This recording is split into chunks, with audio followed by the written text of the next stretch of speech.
Hello everyone, welcome back to গল্প কথা। আজকের এপিসোডে যে ঘটনাগুলি আছে বেশ কিন্তু ভয়ের, এবং ঘটনা যাওয়ার আগে বলতে চাই, যারা এখন অবধি চ্যানেলটিকে সাবস্ক্রাইব করনি অবশ্যই কিন্তু সাবস্ক্রাইব করে গল্প কথার পাশে থাকো। আজকের যে প্রথম ঘটনাটি আছে লিখেছে নিশা বারাসাত থেকে, এবং তিনি ঘটনাটি যেভাবে লিখেছে আমি ঠিক সেভাবেই পড়ছি। সাল 2019। আজ দীপাবলির ভূত চতুর্দশী। বিজয়ার প্রণাম সারতে নিশা মা বাবার সাথে মামার বাড়ি এসেছিল। একেবারে ভাইফোঁটা পাঠিয়ে বাড়ি ফেরার কথা। বাড়ি মানে তো সেই বাবা আর মা, ব্যাস আর কেউ নেই। কিশোরী নকশার ভারী একঘেয়ে লাগে বাড়িতে মাঝে মাঝে। মামার বাড়িতে আসলে বরং সে অক্সিজেন পায়। এখানে দাদু দিদা আছে, তার সব আবদার পূরণ হয়। আর সবচেয়ে মজা লাগে দাদুর মুখে নতুন গল্প শুনতে। দাদুর গল্পের স্টক এত কোথা থেকে, এটা ভাবে মাঝে মাঝে নিশা। কিন্তু সে যেখানে থেকেই পাক, নিশার খুব ভালো লাগে দাদুর মুখে এইসব গল্প শুনতে। আজ ভূত চতুর্দশী। সন্ধ্যাতে 14 প্রদীপ জ্বালা হয়েছে, কিন্তু কাকতালীয়ভাবে তারপরই পাওয়ার কাট হয়েছে। নিশা মজা করে দাদুকে জিজ্ঞাসা করে, দাদু ভাই, আজকের দিনে সন্ধ্যাতে পাওয়ার কাট কিসের হিসাবে সিগন্যাল? দাদু হেসে বলল, কি আর বলবো দিদি ভাই, আজ তো তিনাদের দিন। দাদুর কথাতে কি ছিল সে জানে না, কিন্তু কথাটা কানে যেতেই কেমন যেন গা ছমছম করে উঠল। চপ মুড়ির বাটিটা নিয়ে দাদুর গা ঘেঁষে বসল। তারপর বলল, আচ্ছা, তোমাদের সময় ভূতগুলো খুব মিষ্টি ছিল তাই না? দাদু বলল, মিষ্টি ছিল কিনা জানি না, তবে এখন যেমন ভূতদের কথা শুনি তখন তেমন শুনতাম না। আর আমাদের গ্রামের দিকে তো যখন তখন তেনাদের দেখা মিলত। সবসময় যে তেনারা ভয় দেখাতো তা কিন্তু নয়, কখনো কখনো তারা মানুষের সাথে ভালো ব্যবহারও করত। এবার নিশা বলল, দাদু, তোমাদের সময়কার একটা মিষ্টি ভূতের গল্প বলো না। দাদু বলল, মিষ্টি কিনা জানি না, তবে আজকের দিনে এইটা নিয়ে একটা গল্প তোমাকে বলতে পারি। আমি ছোটবেলাতে মায়ের কাছে শুনেছিলাম। উৎসাহিত হয়ে নিশা বলল, কি গল্প? দাদু বলল, আজকের দিনে যে ঘরবাড়ি পরিষ্কার করতে হচ্ছে দেখেছ? নিশা বলল, দিদান বলল তো, না হলে ঘরে ভূত বাসা করে থাকে যদি ঘরে কোথাও ময়লা থাকে। দাদু হেসে বলল, একদম ঠিক কথা। আমি ছোটবেলাতেই আমার মাকে জিজ্ঞাসা করেছিলাম কেন আজকের দিনে ঘরবাড়ি পরিষ্কার করতে হয়। তখন মা আমাকে একটা গল্প বলেছিল, আজ সেটাই তোমাকে বলবো। এমনি এক ভূত চতুর্দশীতে গবলা গিয়েছিল বাজারে। ভালো মাছ কিনে সে আনছিল। এখন তোমাকে তো বলেছি যে দিনটা তিনাদের। এদিন মানুষের ওপর বিশেষ নজর থাকে তাদের। তো একটা তাল গাছের তলা দিয়ে বাড়ি ফিরছিল গবালা। রাস্তা নিরিবিলি। হঠাৎ গ্রাম্য ভাষাতে একটা কণ্ঠস্বর কানে এলো, একটা মহিলা গলা। সে বলছে, ও ঠাকুর, কোত্থেকে নিলে? নিশা তখন বলল, মানে? দাদু বুঝিয়ে বলল, মানে মাছটা কত দিয়ে নিলে? দাদু আবার গল্প বলা শুরু করলো। তারপর এদিক ওদিক তাকিয়ে গোপালা কাউকে দেখতে পেল না। কাজেই আবার বাড়ির দিকে এগোতে লাগলো। আবার ওই গলা সে শুনল, একই ভাষাতে একই কথা বলছে। আবার সে চারিদিকে তাকালো। এবার দেখল লাল পাড় সাদা শাড়ি পরে তাল গাছের মাথাতে কেউ একজন বসে আছে। সেই তাকে জিজ্ঞেস করছে মাছটা কত নিল। পেতনিকে দেখে তো সে ভয়ে রাম নাম করতে লাগলো। তখন পেতনি বলল, শোন ঠাকুর, কুনিরে বলিস পুনির ছেলে হয়েছে। নিশা বলল, মানে? দাদু আবার বুঝিয়ে বলল, কুনি কারো নাম, আর বোনকে বনি বলা হয়েছে। সবে আগেকার গ্রাম্য ভাষা। তারপর শোন। গোপালা ভয়ে কাঁপতে কাঁপতে জিজ্ঞাসা করল, কুনি সে কোথায় থাকে? তখন সে বলল, তোর ঘরের কোণে অনেক ময়লা জমে আছে, তোর বউ পরিষ্কার করে না, সেখানে আমার বোন কুনি বাসা বেঁধে আছে, তাকে গিয়ে বল আমার ছেলে হয়েছে। সব শুনে দৌড়াতে দৌড়াতে গোপালা বাড়িতে এসে বউকে সব বলতে লাগলো। সেই কথাটা বউকে বলেছে, পেতনি বলেছে কুনিকে বলিস বুনির ছেলে হয়েছে। তাই শুনে কুনি পেতনির ঘরে কোনো থেকে বেরিয়ে এসে বলল, কি বললি ঠাকুর, আমার বুনির ছেলে হয়েছে। বলেই সে আনন্দ পেয়ে গেল। গোবলা আর তার বউ তো নিজেদের চোখে বিশ্বাস করতে পারছিল না। তারপর ঘরের সব কোনা গোবালা বউ পরিষ্কার করে ঘরের জঞ্জলগুলো সব আগুন দিয়ে পুড়িয়ে দেয়। এরপর দাদু হেসে বলল, দিদিভাই, আমার মা বলেছিল এদিন ঘরের কোণে ময়লা থাকলে কুনি পেতনি বাসা বেঁধে থাকে। তো এদিন আমার মাও ঘর বাড়ি পরিষ্কার করতেন, আর তোমার দিদান আজ সেই ধারা বজায় রেখেছে। এমনকি গ্রাম বাংলার অনেক মানুষই আছে এখনকার দিনে সেগুলো মেনে চলে। এটাই ছিল ঘটনা।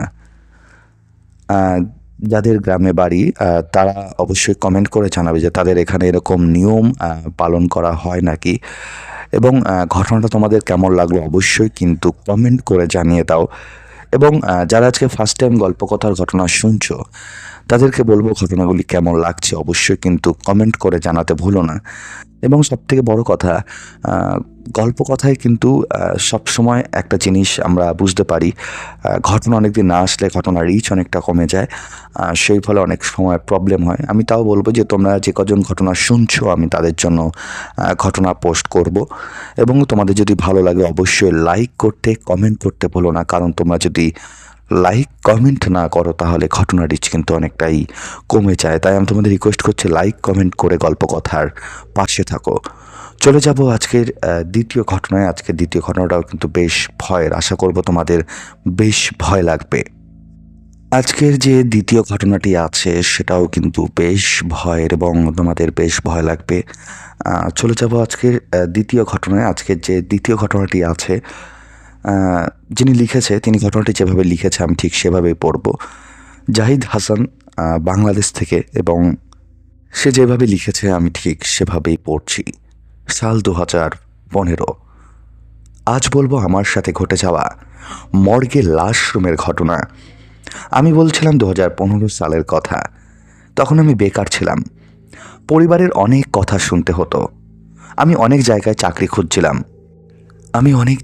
চাকরি খুঁজেছিলাম, কোথাও চাকরি পাচ্ছিলাম না। তো একদিন এক বড় ভাইয়ের সাথে পরিচয় হয়, আর উনি মর্গে লাশ কাটাকাটি করে। আমায় উনি যখন মর্গের কথা বলছে তখন ভয় পাচ্ছিলাম। আমায় বলল, আরে বেটা, ভয় কিসের, মানুষ তো মরেই যায়, ওই মরা মানুষের শরীর কাটাছেঁড়া করতে কোনো ভয় লাগে না। আমি বললাম, ভাই আপনি কতদিন হলো এই জবটা করছেন? আমায় বলল, উনি নাকি 5 বছর ধরে এই কাজটা করছে। আমি বললাম, ভাই ভয় করে না? ভয় কিসের, মরা মানুষের আমার কি করব? জিজ্ঞাসা করলাম, ভাই কি কি লাশ আপনারা এখানে আসে? উনি বলল, তোর প্রতিদিন অ্যাক্সিডেন্ট, আত্মহত্যা আর ফাঁসির লাশ আসে। আর অ্যাক্সিডেন্টে হওয়া লাশগুলোর হাতে থাকে না, পা থাকে, অনেক সময় মুখ বোঝা যায় না, অনেক লাশের চেহারা মাথা থেতলে যায়। আমি শুনতে ঘামছিলাম। আমি জিজ্ঞাসা করলাম, ভাই রাতে কাজ করেন না? উনি বলল, আরে বেটা, এগুলো কাজ তো রাতেই হয়। আচ্ছা রাতে কয়টা লাশ কাটেন? উনি বলল, উনি নাকি 5 থেকে 6টা লাশ কাটে। আমায় বলল, তুইও পারবি। প্রথম নাকি একটু ভয় কাজ করবে, তারপরে ধীরে ধীরে সব ঠিক হয়ে যাবে। আমায় বলল, একটা চাকরি আছে, তোকে রাতে লাশ পাহারা দিতে হবে। আমি বললাম, ভাই ভয় করে তো। আরে বেটা কিসের ভয়, কিচ্ছু হবে না। প্রথম দিন বাধ্য হয়ে ডিউটিতে গেলাম। রাতে কি আর করব, চাকরি পাচ্ছি না, তাও এই চাকরি পাইছি, যদি এটা না করি তবে আর কি করব। দিনে থাকা লোকটা চলে গেল। সবাই রাত 10টা থেকে 11টা পর্যন্ত লাশ কাটাকাটি করে চলে গেল। এবার আমার ভয় শুরু হতে লাগলো। রাত 1টা বাজে, কারেন্ট গেল চলে। আমার আশেপাশে কোনো জীবিত মানুষ নেই, সব লাশ, আর আমি একা একটি জীবিত মানুষ। আমি যেন তখন একটা জীবিত লাশের মতো হয়ে গেলাম। হঠাৎ পেছন থেকে একটা ফ্রিজারের ভেতর থেকে রক্ত গড়িয়ে পড়তে দেখলাম, আর সেই রক্ত পচা গন্ধ বেরোচ্ছিল। আমি ভয়ে ভয়ে কাঁদছিলাম, আর শরীর দিয়ে ঘামছিল, গলা শুকিয়ে আসছিল। হঠাৎ দেখলাম ঘরে একজন লোক ঢুকলো। আমায় জিজ্ঞাসা করলো, আপনি কি এখানে নতুন? আমি তাকে বললাম যে হ্যাঁ, আমি রাতে এখানে নতুন ডিউটি দিই। তিনি তখন আমায় বলল যে আমার আগে উনি এইখানে ডিউটি দিতেন। উনি তখন আমার সাথে একটা জায়গায় বসলো এবং বসে আমার সাথে অনেকক্ষণ গল্প করলো। আলোতে আমি তার মুখটা ভালো করে দেখতে পেলাম না, যেহেতু লাশকারা ঘরের ভেতরটা হালকা হালকা ডুম জ্বলে এবং ভেতরটা ভীষণ ঠান্ডা হয় যাতে লাশ নষ্ট না হয়ে যায়। আমি বাইরে বসেছিলাম। এমন সময় ভেতর থেকে একটা কান্নার শব্দ শুনতে পাই। আমি প্রচণ্ড ভয় পেয়ে যাই। আমি আস্তে আস্তে ভেতরে যাই এবং আমি খেয়াল করি যে ফ্রিজের মুখটা খোলা আছে এবং সেখান থেকে একটা গোঙানির শব্দ আসছে। আমি প্রথমে জিজ্ঞাসা করি কে। তারপরে আমার পরক্ষণে মনে পড়ে আমি জীবিত ছাড়া এখানে আর কেউ নেই। আমি আশ্চর্য হয়ে গেলাম যে যেই লোকটার সাথে এতক্ষণ কথা বললাম উনি কোথায়। সত্যি বলতে সেই রাতটা আমার জীবনের সবচেয়ে বড় রাত ছিল। রাতটা কোনো রকমভাবে কাটতেই চাইছিল না। পরের দিন সকালবেলা আমাকে যে চাকরিতে জয়েন করিয়েছে তিনি আসে এবং তিনি এসে আমার জিজ্ঞাসা করে যে আমার এক্সপিরিয়েন্স কেমন ছিল। আমি তাকে সমস্ত ঘটনা খুলে বলি এবং বলি যে আমার আগে এখানে যিনি ডিউটি করতো তিনি এখানে এসেছিল আমার সাথে দেখা করতে। তখন সেই লোকটার মুখ হতভম্ব হয়ে যায়। আমায় বলে যে এটা কি করে সম্ভব, উনি মারা যাওয়ার পরেই তো আপনাকে এখানে নেওয়া হয়েছে। আমি তখন আশ্চর্য হয়ে যাই যে এটা কি করে সম্ভব। আমি তখন জিজ্ঞাসা করি উনি কি করে মারা গেছে। তখন বলে যে উনি অ্যাক্সিডেন্টে মারা গেছে প্রায় 3 দিন আগে এবং তার জায়গায় আমাকে এখানে ডিউটিতে রাখা হয়েছে।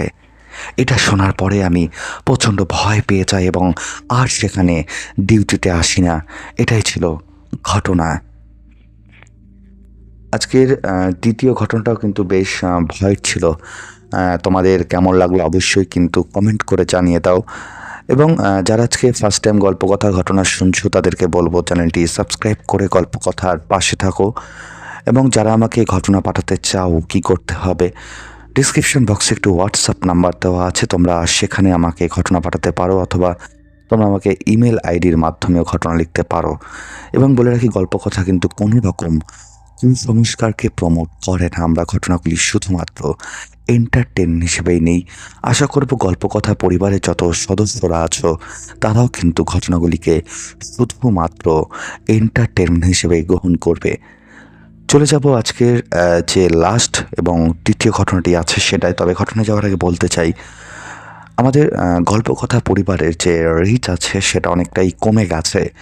তাই যারা ঘটনা শুনছো তাদেরকে আমি রিকোয়েস্ট করব ঘটনা শোনার সাথে সাথে লাইক করতে ভুলো না, কমেন্ট করতে ভুলো না। কারণ তোমরা যদি লাইক কমেন্ট না করো তাহলে কিন্তু রিচ ঠিক হবে না। তাই আমি রিকোয়েস্ট করব লাইক কমেন্ট করে গল্পকথার পাশে থাকো এবং তোমাদের ঘটনা কেমন লাগছে সেটাও কিন্তু আমাকে কমেন্ট করে জানাতে ভুলো না। চলে যাবো আজকের দ্বিতীয় ঘটনায়। আজকে যে দ্বিতীয় ঘটনাটি আছে যেভাবে লিখেছে আমি ঠিক তার ভাষাতেই পড়ব। আশা করব তোমাদের বেশ ভয় লাগবে।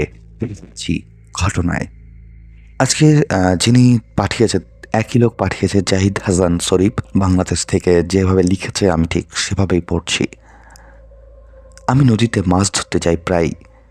আমার বাড়ি ময়মনসিংহের এক ছোট্ট নদীর পাশে। আমার বাড়ির পাশে নদী, ওই পাড়ে শ্মশানঘাট, আর শ্মশানঘাটের পূর্ব পাশে হিন্দুপাড়া। শ্মশানঘাট সব জায়গায় সাধারণত নদীর তীর ঘেঁষে অবস্থান করে। আমাদের এদিকে বর্ষা, এই সময় প্রচুর মাছ ধরা হয় নদীতে, বিশেষ করে বর্ষার সময়। আমি অবশ্য ঢাকায় বসবাস করি 2 বছর ধরে। জীবিকার তাগিদে ঢাকাতে আসতে হলো, কিন্তু মনটা এখনও বাড়িতেই পড়ে আছে। আমার আবার মাছ ধরার তীব্র নেশা। আমি চিন্তা করলাম প্রতিবারের মতো এবারও মাছ মারব, তাই তাড়াহুড়ো করে গ্রামে আসলাম। সারাদিন ভালোই কাটলো, কিন্তু এক বন্ধুর বলছিল আমার সাথে রাতে মাছ ধরতে যাবি, কিন্তু ও রাজি না হওয়ায় নিজেই একা একা সাহস করে মাছ ধরার সব কিছু নিয়ে বের হয়ে গেল। সাথে টর্চলাইট আর মাছ ধরার বিশেষ এক হাতিয়ার। নদীর পাড়ে যেতেই করিম চাচা দেখতে পেলাম মাছ ধরছে, আর আমায় থেকে বলল, ভাতিজা তোর কাছে একটা সিগারেট আইবো রে। আমি বললাম, চাচা আমি সিগারেট খাই না। এবার চাচারে জিজ্ঞাসা করলাম, চাচা মাছ কেমনে ধরতাছ? চাচা বলল, ভাতিজা এহেন আগের মাছ নাই, তবে শুনেছি ওই শ্মশান ঘাটের দিকে নাকি বেশি মাছ পাওয়া যায়। আমি বললাম, চাচা দেখি আমি ওই দিকে যাব। এবার চাচা বলতে লাগলো, ওই দিকে না যাওয়া তোর জন্য ভালোই হইব, ওইদিকে কারো কান্নার আওয়াজ শোনা যায়। আমি বললাম, আরে চাচা আমি ওইসব ভয় করি না, কিন্তু সত্যি বলতে মনে মনে একটু ভয় হচ্ছিল। কিন্তু মাছ ধরার তীব্র নেশা মনে এটুকু উকি নিয়ে তাকালাম, কিন্তু নদীর ওই পারে যেন ঘুটঘুটে অন্ধকার, কিছুই ভালোভাবে দেখা যাচ্ছে না। 3-4 বার টর্চ মারলাম, কিন্তু কিছুতেই নদীর ওই পারের শ্মশান ঘাটটা ভালোভাবে দেখতে পাচ্ছিলাম না। সাহস করে কলা গাছের তৈরি নৌকায় উঠে বৈঠা বাইতে শুরু করলাম। পেছন থেকে চাচা বারবার না করতেছিল, কিন্তু আমি আর শুনি। আমি শরীরের সব জোর দিয়ে নৌকার বৈঠাটা মাইর দিয়া ওই পাড়ের দিকে রওনা দিলাম। অবশেষে কাছাকাছি আসতে একটা বড় মাছের আওয়াজ পেলাম। মাছ ধরার হাতিয়ারটা দিয়ে ওই মাছ ধরেও ফেললাম। এবার ওই মাছটা ধরতে পেরে লোভ আমায় আরও পেয়ে বসেছে। আরেকটু দূরে আরেকটা মাছের আওয়াজ শুনতেই এগোতে শুরু করলাম। তখন এক কান্নার আওয়াজ ভেসে আসছে একটা ঝোপ থেকে। আমি শ্মশানঘাটের পাড়ে গিয়ে দাঁড়িয়ে চারিদিকটা টর্চ মারলাম আর সাহস করে বলতে লাগলাম, কেডা কাঁদছিস, কেডা? এবার আমার সব নীরব, আমার শরীর ঘামতে শুরু করলো। আমি কি করব কিছু বুঝতে পারলাম না। আমি আরেকটু এগিয়েই শ্মশানঘাটের একটা পুরাতন বট গাছের কাছাকাছি দিয়ে বটগাছের নিচে একটা মহিলা মাথা নিচু করে চুল ছেড়ে বসে কাঁদছে। আমি কাছাকাছি গিয়ে বললাম, আপনি কে আর এইভাবে কাঁদছেন কেন? কি হয়েছে বলুন তো? কোনো কথাই বলছে না, শুধু কেঁদেই যাচ্ছে। আমি সাহস করে মহিলার হাতটি ধরতে গেলাম, আর তখনই মহিলাটি মাথা উঠিয়ে আমার দিকে কি এক বিশ্রী চেহারায় তাকালো, বলার মতো না। আমি দৌড়াতেই ওই কলা গাছে নৌকায় উঠে জোরে একটা নিঃশ্বাস ছাড়লাম আর জুড়ে জুড়ে বৈঠা বাইতে শুরু করলাম। আমার পেছন থেকে যেন ওই চেনা কান্না ভেসেই আসছিল। আমি ওই দিক থেকে অনেক কষ্টে নদীর এই পারে পৌঁছে সেন্সলেস হয়ে যাই। পরদিন সকালে ঘুম ভাঙতে দেখি বিছানায় শুয়ে আছি। ফজরের সময় একজন গিয়ে দেখে আমি নদীর পাড়ে সেন্সলেস অবস্থায় পড়ে আছি। পরে আমাকে সবাই মিলে ধরাধরি করে নিয়ে আসে। তবে ঘটনাটা যদি এইখানে শেষ হয়ে যেত তাহলে হয়তো ভালো হতো, তবে ঘটনার শেষ এখানে হয়নি।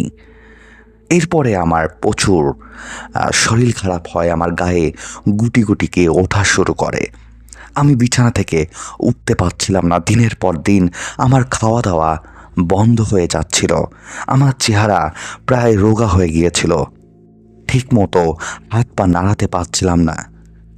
একদিন রাতে শুয়ে আছি, হঠাৎ আমি খেয়াল করি যে ঘরের জানালার পাশে কেউ একজন দাঁড়িয়ে আছে। আমি সাহস করে বিছানা থেকে উঠি। আমার শরীরে সেই বলটুকু ঠিকঠাকভাবে ছিল না। আমি তাও অনেক কষ্টে বিছানা থেকে উঠে বসি এবং ভালো করে জানালার দিকে লক্ষ্য করে দেখি এই মহিলাটি, যাকে আমি 1 মাস আগে শ্মশান ঘাটে দেখেছিলাম, সে সেখানে দাঁড়িয়ে আমার দিকে এক দৃষ্টে তাকিয়ে আছে। আমি এই দৃশ্য দেখে প্রচণ্ড ভয় পেয়ে যাই এবং পরের দিন সকালবেলা আমি আমার বাবা মাকে সমস্তটা খুলে বলি। তারা আমাকে নিয়ে প্রচণ্ড দুশ্চিন্তা করতে থাকে। আমার কি হলো, কেন আমার সাথে এমনটা হলো, তারা কিছুই বুঝতে পারছিল না। অনেক ডাক্তার অনেক কিছু দেখিয়েছে, অনেক ওষুধ খেয়েছি, কিচ্ছু হয়নি। এরপর হঠাৎ একদিন আমি প্যারালাইজ টাইপের হয়ে যাই। আমি হাত পা নাড়াতে পারছিলাম না, বিছানা থেকে উঠতেও পারছিলাম না। তখন আমার এক চাচা আমাকে বলে যে ওনাদের ওখানে একজন কাজী সাহেব আছে, তার কাছে আমাকে নিয়ে যেতে। তখন আমাকে কোনোরকম তারা গাড়িতে করে সেই কাজী সাহেবের কাছে নিয়ে যায় এবং সেই কাজী সাহেব আমাকে দেখে বলে যে আমার ওপরে কারো নজর পড়েছে। তখন আমাকে জিজ্ঞাসা করে, তোমার সাথে কি হয়েছে? তখন আমি সমস্ত ঘটনা তাকে খুলে বলি। তখন বলে যে তোমার উপর সেই মহিলার নজর পড়েছে, তুমি তার গায়ে কেন হাত দিয়েছিলে। আমি তখন আমার ভুল স্বীকার করি। তখন সে কাজী সাহেব বলে যে তুমি আজকে বাড়িতে গিয়ে প্রথমে স্নান করবে, তারপরে নামাজ আদায় করবে, করার পরে একটা জল পোড়া আমাকে দিয়েছিল, এইটা খাবে, আস্তে আস্তে সুস্থ হয়ে যাবে। তিনি আমায় যেমনটা বলে আমি তেমনটাই করি। একটা জল পোড়া টাইপের দিয়েছিল, আমার গায়ে মালিশ করতে বলেছিল এবং সেটা মালিশ করার পরে আমি আস্তে আস্তে সুস্থ হয়ে উঠি। এটাই ছিল ঘটনা। এবং এই ঘটনার পরে আমি আর কখনো গ্রামে সেরকম আসতাম না। আমি ঢাকাতে থাকি, আর বর্তমানে আমার বাবা মা ঢাকাতে আছে এবং আমি একটা চাকরি পেয়েছি এখানে। তো সেই সূত্রে আমার এখানে থাকা 2024-এ। অনেক ধন্যবাদ। যদি ঘটনাটা ভালো লেগে থাকে তাহলে অবশ্যই ঘটনাটি পড়ে শুনিও। আজকের প্রত্যেকটি ঘটনা কিন্তু বেশ ভয়ের ছিল। তোমাদের কেমন লাগলো অবশ্যই কিন্তু কমেন্ট করে জানিয়ে দাও। এবং যারা আজকে ফার্স্ট টাইম গল্পকথার ঘটনা শুনছো তাদেরকে বলবো চ্যানেলটি সাবস্ক্রাইব করতে ভুলো না। এবং তোমরা যদি গল্পকথায় ঘটনা পাঠাতে চাও কি করতে হবে, ডিসক্রিপশন বক্সে একটু হোয়াটসঅ্যাপ নাম্বার দেওয়া আছে, তোমরা সেখানে আমাকে ঘটনা পাঠাতে পারো। এবং বলে রাখি গল্পকথা কিন্তু কোনো রকম কুসংস্কারকে প্রমোট করে না। আমরা ঘটনাগুলি শুধুমাত্র এন্টারটেনমেন্ট হিসেবেই নেই। আশা করব গল্পকথা পরিবারের যত সদস্যরা আছো তারাও কিন্তু ঘটনাগুলিকে শুধুমাত্র এন্টারটেনমেন্ট হিসেবেই গ্রহণ করবে। এবং তোমরা যদি আমাকে ঘটনা পাঠাতে চাও অবশ্যই আমাকে হোয়াটসঅ্যাপের মাধ্যমে ঘটনা লিখে পাঠিয়ে দাও, এবং ইমেলের মাধ্যমেও তোমরা আমাকে ঘটনা পাঠাতে পারো। এবং বলে রাখি প্লিজ লাইক কমেন্ট করতে ভুলো না, কারণ তোমরা যদি লাইক আর কমেন্ট না করো তাহলে কিন্তু চ্যানেলের রিচ অনেকটাই কমে গেছে এবং আরও কমে যাবে। তাই যারা প্রতিনিয়ত গল্পকথা ঘটনা শুনছো তাদের কাছে আমি একটাই রিকোয়েস্ট করব, প্লিজ লাইক কমেন্ট করে গল্পকথার পাশে থাকো। অনেক ধন্যবাদ আছে ঘটনাগুলি শোনার জন্য। দেখা হচ্ছে সামনের দিন ঠিক রাত 10টায়।